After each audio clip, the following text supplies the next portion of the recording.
Xin chào các bạn, mình đang làm sạch tay bằng Hand Sanitizer. Và video này vợ mình sẽ hướng dẫn các bạn cách làm Hand Sanitizer ở nhà nếu mà các bạn không có thể mua được. Xin chào các bạn, em là Kelli. Hôm nay em sẽ hướng dẫn các bạn cách làm hand sanitizer. Because I know right now with the coronavirus, everything that's going on, I don't know where you are, but a lot of places here in the United States have been sold out. And if they're not sold out, they're selling the hand sanitizer for a really high price, which is wrong. They should not be doing that. However, you can make it at home if you can't find any. I still want to make sure that you are washing your hands. That's the most important thing that you can do, is wash your hands. But this is a good backup. Maybe if you can't find some, it's too expensive, and you just want something that could be a good solution until you could get to the bathroom to wash your hands. So most of these ingredients, luckily, we normally have around the house, just for other purposes, for like treating wounds or having sunburn or things like that. So hopefully you have most of these things, but I'll let you know right now what they are. So you need rubbing alcohol. The CDC recommends at least 60% or more to actually kill bacteria. That's what I've been hearing consistently. So I hope that should be the right information for you guys, but 60% or higher. This one right here is 91%, so we should be good. You also need aloe gel. If you don't have this or you can't find this and you can find aloe plant or you have an aloe plant, there is a way to make the gel with the aloe plant, but it's a bit more, that would be like a little bit more complex, and we happen to have the gel, so we're going to use the gel because we have this for burns and sunburns. And then a little secret is if you have glycerin, this is not necessary, only these two things are necessary, but if you want and you have it, glycerin, you can add a little bit of this for extra moisturizer for soft hands and soft skin. And then this is also optional, is an essential oil. We have different ones around our house, so I picked peppermint because I really like that smell. If you have tea tree oil, I would use tea tree oil as your essential oil because tea tree oil is actually a antibacterial as well, so it could just be some extra way to beat those viruses. Another important thing is that everything should be clean, and then you need a little like some kind of squeezer bottle. You can use a spray bottle of like a little carrier thing like this to put it in when you're done. Okay, let's get started. So your rubbing alcohol, you're going to do 2/3 a cup. So this is 1/3.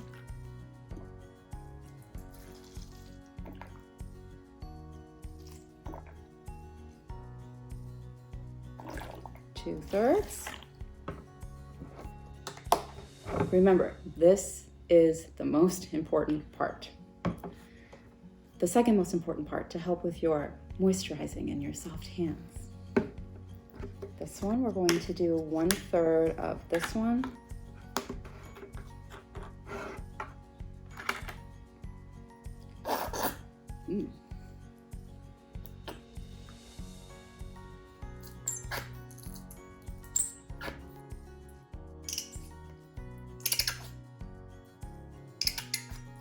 Okay, 1/3 of aloe gel.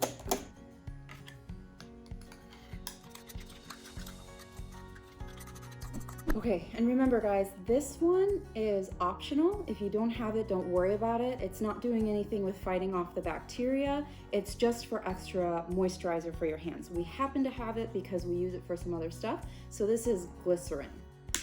And for this one, you only need to add a little bit. So I'm going to add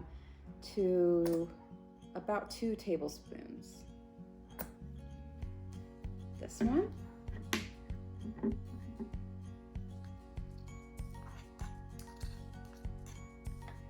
And I'm gonna add our essential oil. Remember, this is also just optional. This is just for the smell, because right now it's got that really strong rubbing alcohol smell, which is not as pleasant.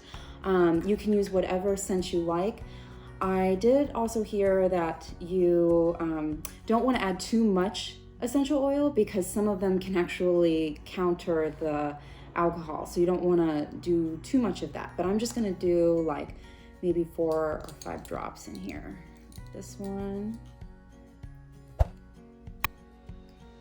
And one more for the lip. It's optional here. Ooh. Actually smells much better.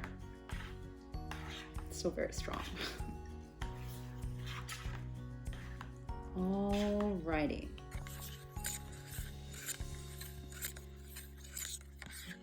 Now, since there's been a lot of health concern going around with the coronavirus, just want to remind everyone, really important to be washing your hands all the time. They say at least 20 seconds, and that putting your hands under the water doesn't include the 20 seconds. It's when you actually have the soap on your hands and you're really washing your hands with soap for 20 seconds at least.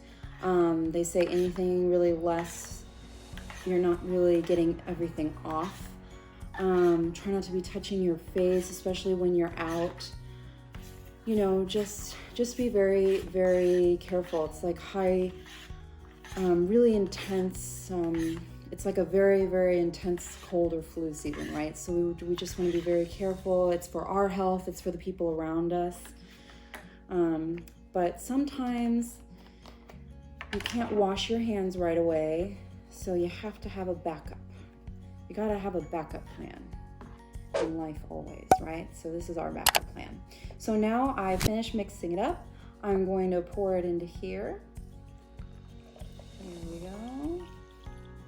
That's about all that will fit. So we just have some extra. Which is good. And remember, like I said earlier, everything should be clean. It should be new, because it's for antibacterial, right? You don't want to put it in something that's like dirty or, yeah. And then here we go. I'm gonna put it on here. So it's a little bit liquidy. I might add a little bit more aloe gel, but it's not bad. They say that you should be doing this at least for 40 seconds, really rubbing it in. So I wasn't counting, to be honest, but this is about right. And there you have it. Homemade hand sanitizer. Stay healthy, everyone.